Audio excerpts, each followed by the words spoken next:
Nilinaw ng Malacanang na hindi last minute inaprobahan ang travel request si Vice President Sara Duterte.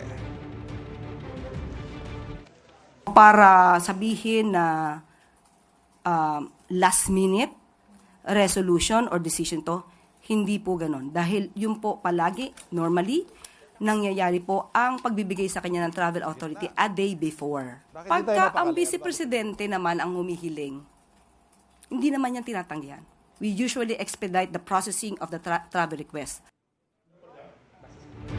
Ayon sa Palasyo, April 14, hiniling ng BC ang Travel Authority para sa mga biyahe niya sa South Korea, Belgium, Germany at the Netherlands.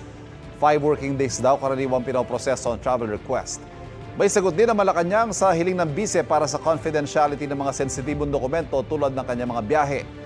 Sa Palasyo ng galing ang impormasyon tungkol sa mga bansang pupuntahan sana ng BC. May mga bagay na dapat nalalaman ng publiko dahil siya isang public servant.